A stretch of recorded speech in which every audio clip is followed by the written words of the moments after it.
और मैं इनके साथ आया तो बोले मुझे क्यों बुलाया? हमने कहा हम तो पत्र लेकर के आए थे, हम तो पोस्टमैन हैं। और उस समय मुनि श्री का प्रवचन जब हुआ, मुझे वो मंगलाचरण की एक लाइन याद है, मैं कंकर संकर बना। अब उसके बाद शौच धर्म का प्रवचन 2.25 घंटे इन्होंने इतना जबरदस्त प्रवचन किया कि सारी जबलपुर की 25-30 हजार की जैन समाज आश्चर्यचकित हो गई कि जो संत कभी किसी से बात नहीं करता, और नाम जब समाज के लोग इनकी कपकपी देख करके लग रहा था कि आज शौच धर्म के दिन लोग कहीं सो ना जाए, मगर मुनि श्री का प्रवचन सुनकर के सारे नगर में एक बेजोड़ तहलका हुआ।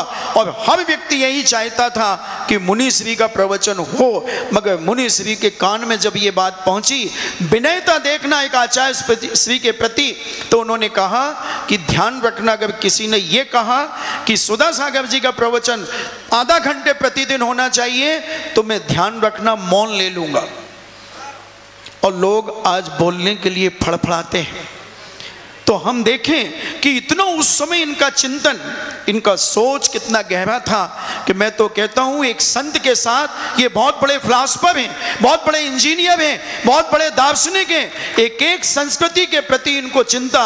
मैंने बहुत संतों का समागम किया दीक्षा के पहले, बहुत संतों से मिला, मगर मुनि श्री का जो सोच समाज के लिए होता है, देश के लिए होता है, प्राणी मात्र के कल्याण के लिए जो उनका चिंतन होता है, वो बड़ा बेजोड़ है। इनके मुकाबले प्रवचन करना बंदो, लोग इनकी कैसेट सुन सुन करके लोग प्रवचन करते हैं। मुनि श्री का चिंतन बड़ा बेजोड़ है, इनकी साधना बड़ी बेजोड़ है, इनका सोच बड़ा बेजोड़ है।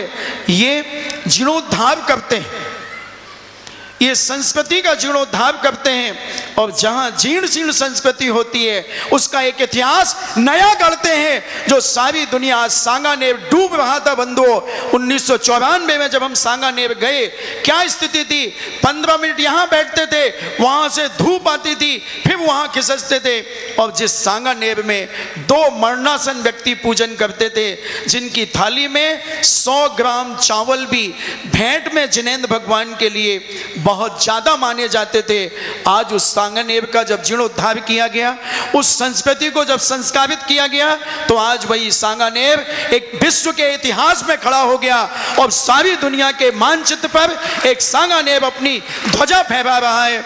आज ज्ञानोदय तीर्थ क्षेत्र क्या था? वहां पर एक पहाड़ी थी, और वो भी सरकारी पहाड़ी थी।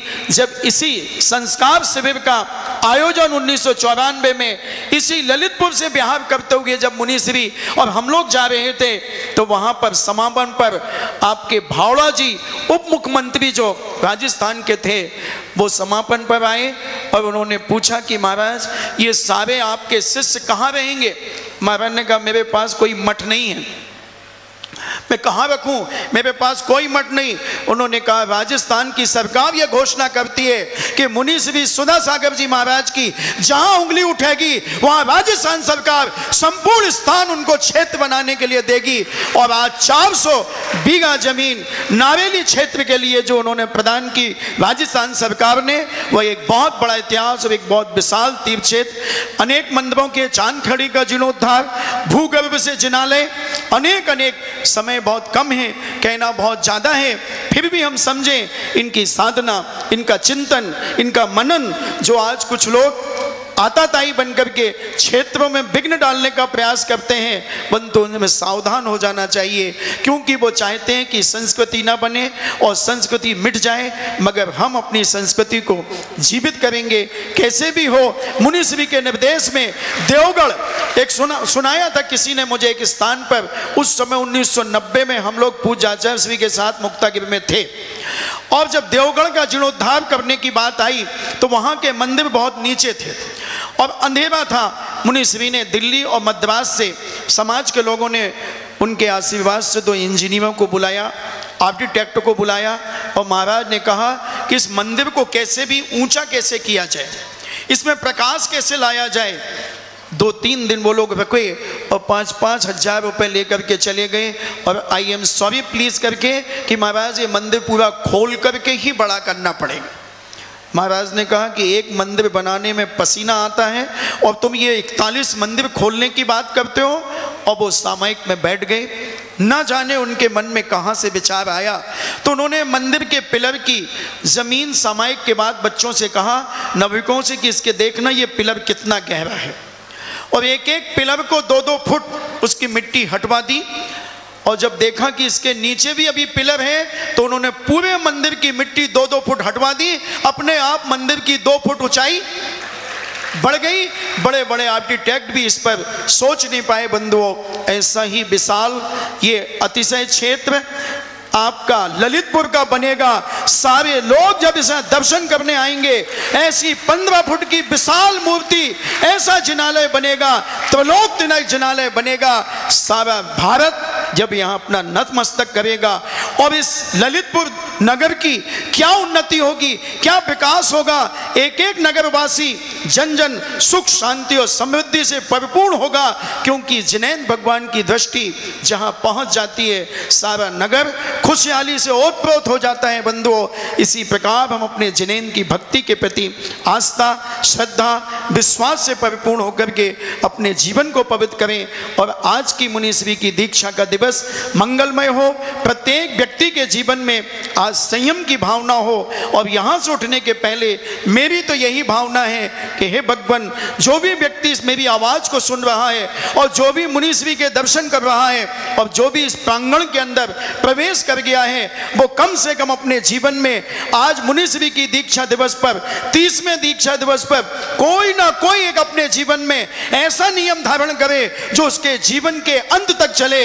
अगर ये नियम तुमने पालन कर लिया तो नियम से दुनिया की कोई ताकत तुम्हारी दुर्गति नहीं कर सकती बंधुओं। सारी दुनिया एक तरफ हो जाए तो भी तुम्हारी दुर्गति नहीं होगी, क्योंकि जैनाचार्यों ने, संत महंतों ने कहा है कि आपके जीवन में अगर कोई भी एक सम्यक नियम है तो तुम्हारे जीवन की कोई दुर्गति नहीं कर सकता। मुनिश्री ने तो बहुत सारे नियम लेकर के अपने जीवन की साधना की।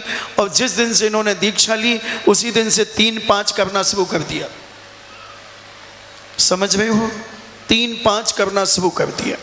बड़ा मुश्किल है। मैं सोचता हूं कि ये 3-5 क्यों करते हैं। 3-5 का अर्थ अन्यथा मत लेना, क्योंकि जब तक 3 प्रदक्षिणा नहीं लगाई जाती, जब तक ये आहार चर्या नहीं करते। 3 का अंक बड़ा विशिष्ट होता है, बड़ा महत्वपूर्ण होता है। बेटे माँ से जब कोई वस्तु बेटा मांगता है और माँ मना करती है, तो बेटा 1 चक्कर लगाता है, दूसरा चक्कर और तीसरे चक्कर में माँ अपने पर्स से उसे वस्तु के लिए पैसे दे देती है। ऐसे ही ये 3 उन्होंने किया।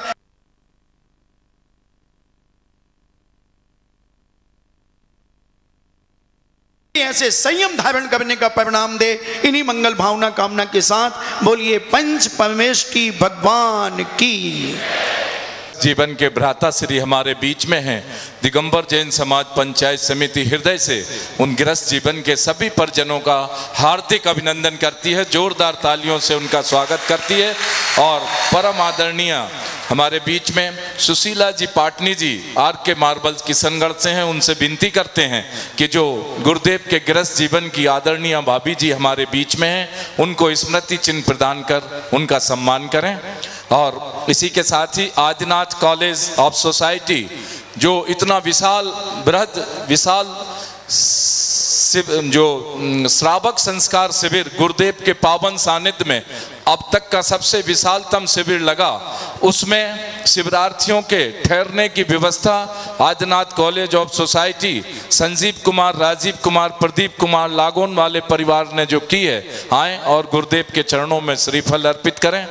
इसी के साथ ही 4 पंक्तियां गुरुदेव के चरणों में निवेदित हैं। गुरुदेव विद्यासागर आचार्य